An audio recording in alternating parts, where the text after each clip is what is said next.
नमस्कार, आप देख रहे हैं तिवारी भैया। मैं हूं वेद प्रकाश।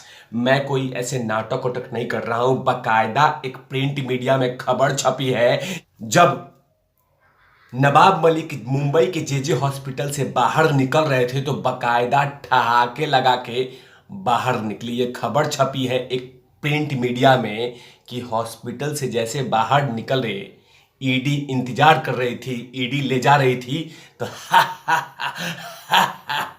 करते हुए नवाब मलिक जी बाहर निकले।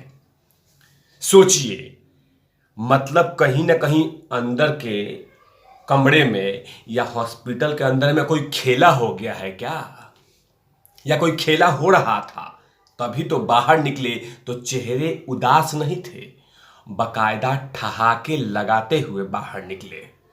मतलब कहीं ना कहीं डॉक्टर के इलाज से बेहतरीन खुश हुए और बकायदा इतने खुश थे कि बाहर निकलते ही ठहाके लगाने शुरू कर दिए।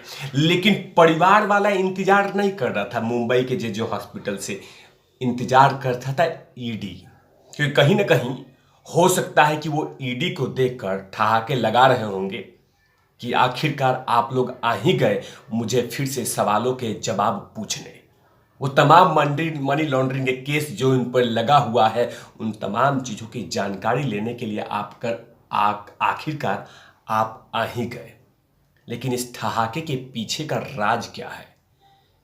क्या मुंबई के जेजे हॉस्पिटल में 2 दिन इलाज जो चल रहा था या नहीं चल रहा था, कहीं उसी को लेकर ठहाके तो नहीं लगा रहे थे?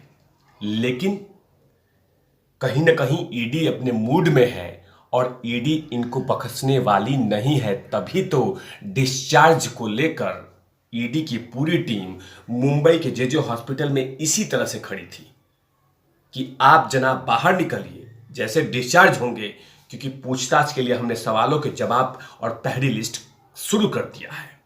और इसी को लेकर ठहाके लगा रहे थे मंत्री जी। जाहिर सी बात है, फिर से दूसरा ट्रीटमेंट शुरू होगा। 2 दिन का ट्रीटमेंट हॉस्पिटल में चला है, अब नया ट्रीटमेंट, नए तरीके से ट्रीटमेंट ईडी के ऑफिस से शुरुआत करेंगे। वो तमाम चीज़ों की जानकारी निकालेंगे जो इनके ऊपर में देशद्रोहियों के पैसे को, देशद्रोहियों की जमीन को कैसे सही तरीके से सेटलमेंट करना है, वो तमाम चीज़ों की जानकारी निकालनी चाहती है। और इसी को लेकर अब ईडी दूसरे तरह से इलाज शुरू करेगी। लेकिन कहीं ना कहीं अब शुरुआत के दौर में ईडी जो जांच करेगी, जो सवाल पूछेगी, वो सबसे इंपॉर्टेंट है कि दाऊद इब्राहिम की बहन हसीना पारकर और नवाब मलिक के बीच में 85 लाख की जो लेन देन हुआ है, उसमें सबसे बड़ी इनके गले की फांस बन चुकी है। जाहिर सी बात है कि दाऊद की बहन के साथ लेन देन करना, और वो भी अमाउंट कोई 10 या 20 रुपया नहीं, बाकायदा 85 लाख का जवाब बड़ा मुश्किल पड़ रहा है। और उनको ये जवाब देना होगा और वो 3 मार्च के पहले वो तमाम सवालों के जवाब ईडी निकालना चाहती है। क्योंकि जाहिर सी बात है, 2 दिन का वक्त हॉस्पिटल में लगा है इलाज के लिए, और अब सिर्फ आज का दिन 28 है। 1, 2, 3 और 3 दिन के बाद कहीं ना कहीं वो जवाब चाहेंगे, कहीं ना कहीं वो चाहेंगे कि मुझे यहाँ से जमानत मिल जाए और पिंड छूट जाए ईडी से। लेकिन जो सवालों के जवाब अगर नहीं देंगे, उनके लिए कहीं ना कहीं मुश्किल होगी। इसीलिए ईडी को जज साहब ने कह दिया था कि अगर जितनी ज़रूरत हो उतना इनसे इंफॉर्मेशन जरूर लीजिएगा। अगर कोई कोताही बरते तो आप हमें जरूर अपडेट कीजिएगा, क्योंकि तमाम जानकारियां निकालनी आवश्यक है। यही नवाब मलिक हैं जो लगातार, एक समय था जो लगातार ये कहते थे कि आके हमसे पूछो पूछो पूछो पूछो पूछो, लेकिन जब पूछना शुरू किया तो अब ये कह रहे हैं कि मेरी तबीयत खराब है, मुझे जानबूझ के परेशान किया जा रहा है। लेकिन जो खबर आज आई वो कहीं ना कहीं बेहद चौंकाने वाला है कि एक मिनिस्टर जो अपने आप को ये कहता था कि मेरी तबीयत खराब है, हॉस्पिटल में एडमिट भी होता है और एडमिट के बाद ट्रीटमेंट भी चलता है। ट्रीटमेंट के बाद डिस्चार्ज जब होता है तो ठहाके मार के निकलता है। मतलब वो कहीं ना कहीं वो ईडी के ऑफिसरों पे हंस रहा है,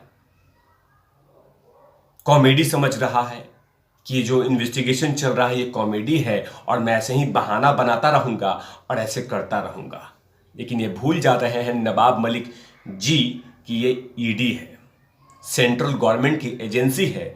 अगर गलती से पीछे पड़ जाए तो हलक तक आ जाती है जान। इसका जीता जागता उदाहरण रहा अनिल देशमुख जी, जो फिलहाल अभी भी लंबे समय के लिए तुले हुए हैं, लंबे समय के लिए नपे हुए हैं। लेकिन ये सोच रहे हैं कि मैं ऐसे ही हंसी मजाक करके ये तमाम चीजें करूंगा, लेकिन उनको कहीं ना कहीं इनको पता है कि मैं अंदर से खोखला हो चुका हूं, अंदर से ईडी के सवालों का जवाब के देने लायक नहीं हूं। ईडी से घबराहट हो रही है।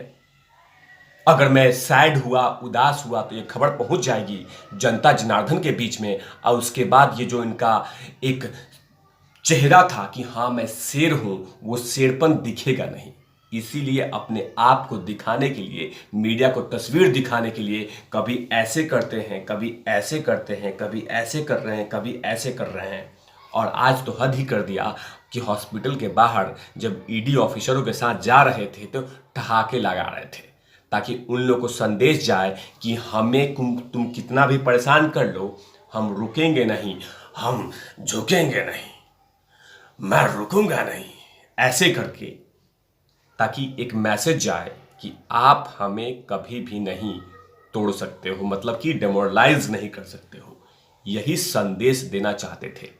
लेकिन जो सवाल सबसे बड़ी है कि दाऊद की बहन हसीना पारकर और मलिक के बीच में जो 85 लाख का लेन देन हुआ है, वो सबसे बड़ा सवाल है नवाब मलिक के लिए। उसको जवाब देना बहुत ही भारी पड़ रहा है। इसीलिए वही सवालों पे आके अटक जाते हैं नवाब मलिक।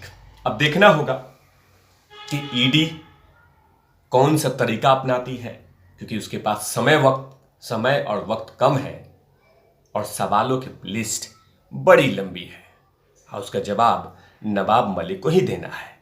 अब देखना होगा कि 3 मार्च के पहले वो कौन कौन से राज निकलते हैं, क्योंकि पूछताछ की कार्रवाई आज फिर से शुरू हो चुकी है। आज पहला ट्रीटमेंट, दूसरा इलाज ईडी देना शुरू करेगी। अब देखना होगा कि वो कौन कौन से राज बाहर निकलते हैं, क्योंकि जब जब पूछताछ होगी तो बात और भी निकलेगी, क्योंकि सिर्फ 85 लाख का नहीं, उसके पीछे का भी बहुत सारी सवाल खड़े होंगे। जब एक सवाल पूछे जाते हैं तो उसके आंसर नहीं मिलने के बाद और भी सवाल दागे जाएंगे। अब देखना होगा कि ईडी अपनी किस तरह से इलाज शुरू करती है, क्योंकि दो डॉक्टर साहब ने तो इलाज कर ही दिया, अब बाकायदा फिट करके दे दिया है। अब अगला इलाज ईडी शुरू करेगी और वो तमाम बीमारी बाहर निकालेगी जो भ्रष्टाचार की बीमारी नवाब मलिक जी के अंदर में है। ऐसे तमाम खबरों के लिए आप देखते रहिए तिवारी भैया। मैं हूं वेद प्रकाश, कैमरामैन धूला ठीक के साथ और नॉट लिविंग।